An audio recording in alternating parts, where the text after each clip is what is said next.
my blog. It's your girl Caitlin from Texas. I recently spent a lot of traveling, going places to play poker. And while I was in Dallas, that's actually my hometown, I went to the Dallas City Aquarium. I don't know what a lot of these creatures are, but aren't they adorable? I think this is a sturgeon. Look at this big boy. He filled up the whole frame, y'all. He chonk. And this manatee was kind of a bummer because he was just like floating lifelessly right by the glass for a really long time. But hey, let's just focus on the positives. Look at this beautiful coral. Look at the lionfish. This is like a cool statue that was like in between the bats and the crocodiles. It's like, I forget what they call those, like a saw shark? Maybe maybe he told lies. Ooh, did anybody watch that show where they like...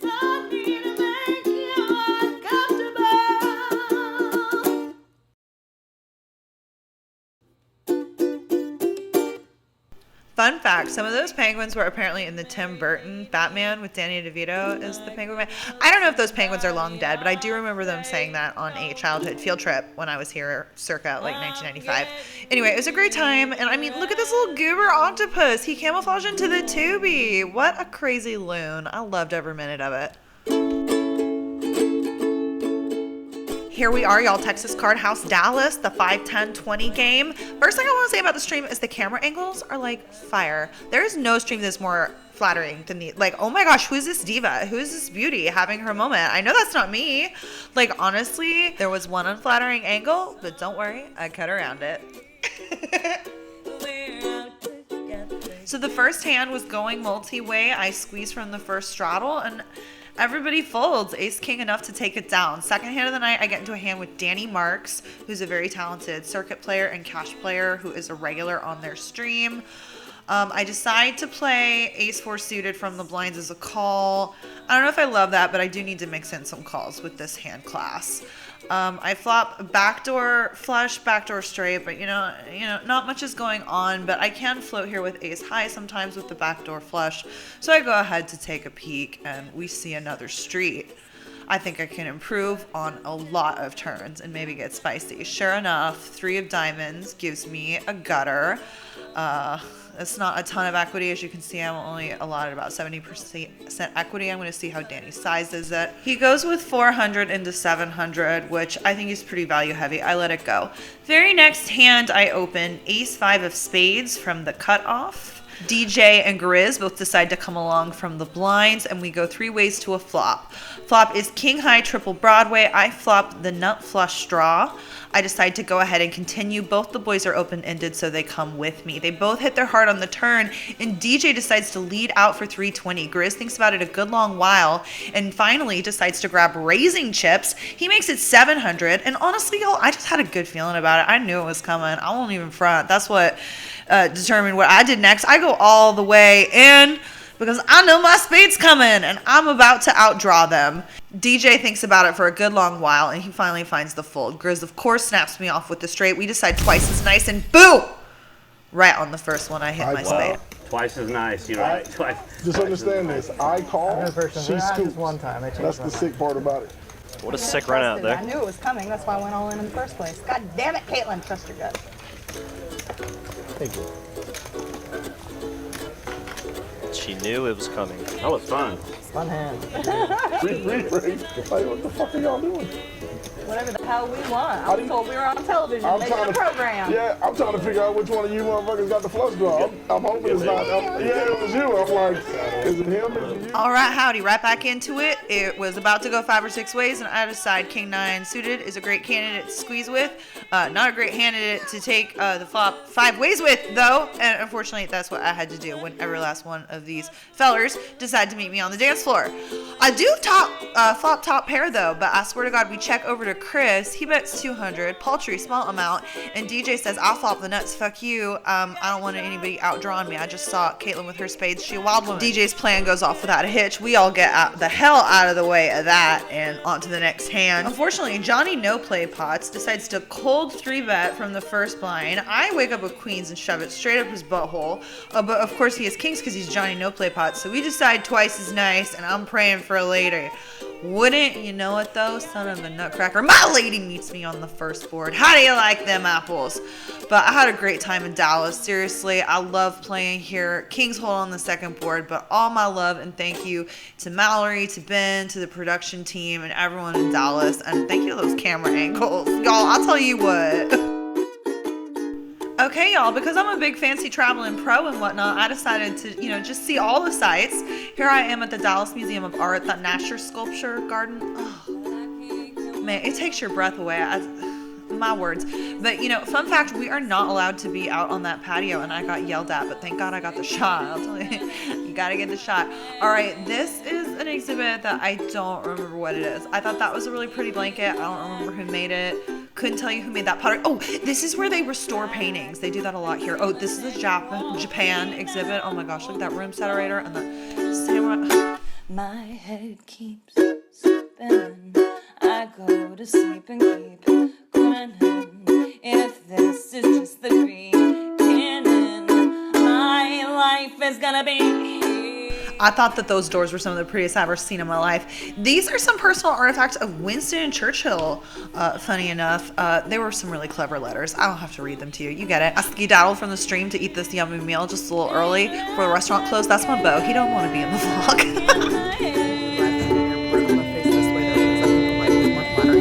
Anyway, I'm on my way to Los Angeles to play on Hustler Casino Live. I'm very excited. I knew I wouldn't have time to do my hair when I get there, so I did the scarf heatless curl method. That's probably the biggest gamble of the day, honestly. But I know I'm playing with Wesley. I'm playing with that gorgeous Margot girl. Hopefully they see me at the other end of the table because she isn't much younger and thinner than I am. But lovely lady. She ran like God last week, so hopefully she'll give some back to Mama. Anyway, I don't have much to say other than that, I'm so good at arriving at the hour at the airport, with the least amount of time possible. I'm gonna hang up the phone and they're gonna be boarding my group. I got tacos.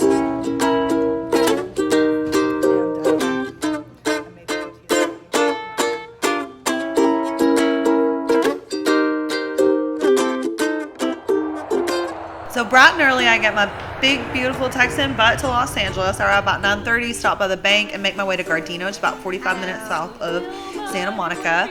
And Hustler Casino is actually one of the first place I ever played live poker in that wasn't just, basement poker with friends. So it was really surreal to be playing these capped games before the stream started and remembering how intimidated I used to be by these games when I played as a young girl. And I mean, yes, that was some time ago. We don't have to get into details, but that's an old Instagram photo. Hey, I just got here at the Hustler. I'm in the ladies' bathroom. I have about 4 or 5 hours till I'm called for the live stream. So we're gonna play some small stakes, maybe table games, drink a latte, chill out. Hey, Max Payne Monday viewers. It's Caitlin from Texas, and I've flown all the way out from California because I heard y'all were on the hunt for an obnoxious lady to bully your rags. I'm here! At your service!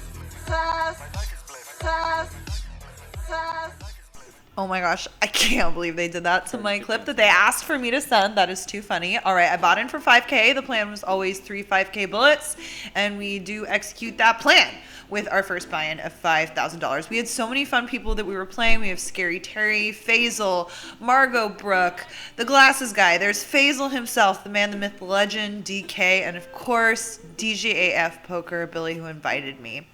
This hand, you can't see what I have, but I do have 2 red aces under there. DJAF does 3-bet me with the 7 deuce. Unfortunately, I do have aces, unfortunately for him, so I do have to 4-bet that. I do want to, price him in to call, so he can play this hand in position. And that's exactly what he decides to do after, a little theatrical thinking. I do love that about him. So we go to a jack high rainbow flop. I know that there are not a lot of holdings he can continue with, but I don't want to check this hand. So I'm going to put out a bet, but I'm going to make it small. I bet 440, but unfortunately he's just instant much, he doesn't have anything, and you can read it all over my face. I'm like, bummer. I wanted to make 3 streets to value, but they can't all be home runs. Caitlin, adjust your attitude. Moving along smartly.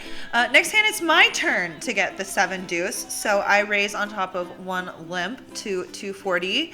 DJAF decides to peel the flop, as well as DK. So we're going 3 ways to the flop, and I strap myself in and get ready. King high flop, king 9-5. You know, it's got the hearts on board. I still have the betting lead, and you know what? I got 7 deuce. So we're, you know, pew, pew, pew, firing on all cylinders. So I go ahead and put out a chonky bet, you know, like 40%. You know, she's flirty. She's, you know, we're going to get rid of the riffraff. DJAF takes a swig of beer and he decides he wants to play. So he eventually, after, you know, again, some theatricality, decides to call and DK gets out of the way. King of clubs on the turn isn't a great card for me, right? It makes it less likely that I have a king, but, you know, I have 7 deuce and we're ping. So I decide I'm going to rep the king and go ahead and barrel a second time and make it 750. Billy thinks again, but, you know, he's got a pair and a flush draw. Where's he going to go? River, 4 diamonds. He checks it back over to me. I can check. I really would love a shove here. The commentator's begging for me to shove. I'm begging for myself to shove, but he's called me 2 streets. I think he's strong. I think I'm going to get called, but also my mama didn't raise no pussy. So I put out a half pot size bet, which, you know, of course he's going to snap. I wish I'd gone all in here or just, you know, given up and checked, but all I could do is roll my eyes and table the bluff and do my best to recover mentally from this, you know, guffaw, as it were.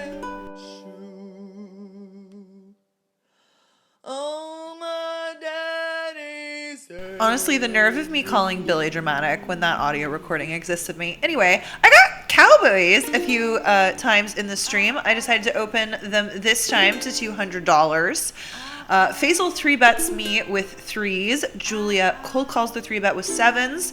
Everybody gets out of the way and it gets back over to me. And of course, you know, I've brought cowboys from Texas, so I'm going to put into the 4-bet.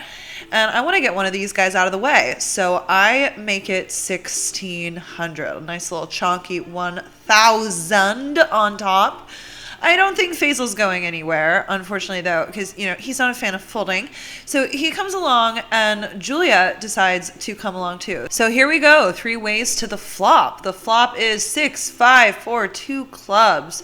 Both my opponents have flopped up and down straight draws. Julia's first to act. She open shoves 1760. I just call the 1760. Faisal, he puts the extra 600 on top. I get what I want. I say call, and oh my goodness, I'm in the dream scenario. My opponents are holding each other's outs. I curl my toes into the floor, willing a face card to arrive on the river. My prayers are answered. I scoop an $11,000 pot, and I know that face doesn't look like it, but I'm about to smile here in a minute. There we go. There you go, girl. I can finally relax. Billy was calling me out about being mad about not getting my 7 deuce bluff through. Now I can relax. Now I can have a good time. And I'm just, oh, there. Oh my God, I can't believe that.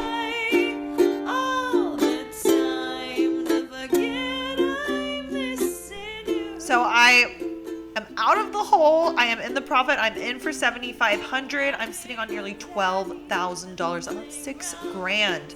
But now I have to play an $11,000 stack, and I've had a few Bahama Mamas. And, you know, I don't drink rum at home, y'all. So I'm, like, used to pounding vodkas. Those Bahama Mamas, like, I'm not even going to front you. They sneak up on me, and the next few hands you're going to see me make some questionable decisions here and there, but I just, you know, I like to preface it with that. All right, this hand, DGAF, opens under the gun with King 9 offsuit. Garrett flats with 9-8 offsuit. And Margot wakes up with jacks on the button. She shoves her remaining 1,600, which I absolutely don't hate. Unfortunately for her, I just wake up with kings in the first blind. And of course I can just call here. I can invite other people to the pot, but I don't. And I shove. The board runs out 9 high, pair of 6s on board. Margot sheepishly turns over her jacks. I have the opportunity to slow roll her, but I just don't. Margot was kind to me all evening. There's no need for that, even though it's Max Payne Monday. She wasn't having a good night, and I was just waking up with it. No need to rub salt in her wounds. She was a really kind lady, and I hope you support her channels. Yes. She's drunk. Yeah. She's had 1/4 of a Bahama Mama. You don't want to see her. Me and the 3 best guys. This hand I complete from the final blind with deuce 3 suited. I flop bottom pair. Sometimes these are good hands to check raise, but I play it as a check call. Jack peels off on the turn. It goes check, check. River, I know the only way I'm going to win is if I lead here, and I am going to lead here when I complete a hand sometimes, so I definitely want to have some bluffs here too. I laid out for 300. Everything beats me except for that. Darren gives it up. yep, I would have had you. But I have shit. I had a 7. I got a 7 on the river, so I had 7-6. She just left it. I go ahead and table the bluff, and we have a nice laugh about it. This next hand, you know, I think the Bahama Mamas had a little bit to do with this, but also, you know, after it checks around and Swing King takes a stab at it, I'm the first to act. And you know what, to be perfectly honest, I'm okay letting this go, but yes, it's incorrect. And here's another incorrect fold. You know, I have the clubs, and I am definitely feeling the Bahama Mamas, but I also, you know, reserve the right to fold when I have a bad feeling. And, you know, oddly enough, I would have bricked, so fun fact. Here I am waking up with kings again because I think this is God's way of telling me that, like, I'm a good person and I've been working really hard and I deserve it. That's absolutely not true. Sometimes you just get lucky and get a lot of premiums. That was absolutely the case tonight. Faisal comes along, Darren comes along, and DK come along. We're 4 ways to the flop, 9 high, rainbow. My 2 best friends check it over to me, and I definitely think kings are still good here. I want to get value, so I put out a bet of, I believe is that 400, 500? What did I do? 500. Faisal instantly raises me to 1,200 with middle pair. You love to see it. I go ahead and make the call. And, you know, we're going to proceed with caution, proceed accordingly. 4 clubs on the turn. You know, I really don't think he's, you know, check raising 5-6 gutter ball on that flop. And when he checks it over to me, I definitely want to continue to get my value. So I put in a bet of 2,000, like a 2/3 pot size bet. He thinks about it for a little bit, but then he eventually puts in the call. We go to the river. River's an interesting card. It pairs the top card. It's a 9. He could have been check raising me with a 9 on the flop, so I check it back, and he says he has a 7, so I happily table my kings, and, you know, clean living. Book a 8,200 win! In order to pay for my plane ticket, I did sell some of my action, about 25%, on StakeKings.com. That was such a positive experience, and I was so glad to book a win for my investors. Thank you to each and every one of them. And a big thanks to Tyler at Stake Kings for his assistance with getting my package listed. So I played for about 45 minutes after the stream, and then I headed straight to the airport. And usually I sleep pretty well on planes, which is why I was willing to pull off the whole plan in the first place. But the little cutie patootie lady next to me kept sleeping on me, and although it was adorable, it did make it difficult for me to sleep. Whoopsie daisy. Hey, what's up, fam? I'm in the Houston airport. I flew home on the red eye, and then now I have a 2-hour layover. I didn't realize the layover was so long. I thought it was just an hour. Have anything else to say, and I hate talking in public. Can I be done now? Ugh. I'm still wearing the same makeup that I put on about 26 hours ago. It looks like shit currently, what is left of it. The curls, I didn't think they looked too terribly bad, but I fucked up the bang section, so that's why I left the sunglasses on for the Whistler stream. I had a whole plan for things I was gonna say for this little bit, but I don't. Oh no, now I remember. So like, it was a very important day celestially, so I kind of like always knew I was gonna win. Like, I know that sounds stupid, but like when I know I'm gonna win, I'm gonna win. And it only happens like once or twice a month where I just like wake up and I'm like, I'm winning all the monies today. And it usually has something to do with my horoscope or a tarot reading. It's probably why Christianity didn't work out. But yeah, my life is sick. I'm tired, but I made money, so. Like it be dream. Hello again. Shabooping it up, want me to get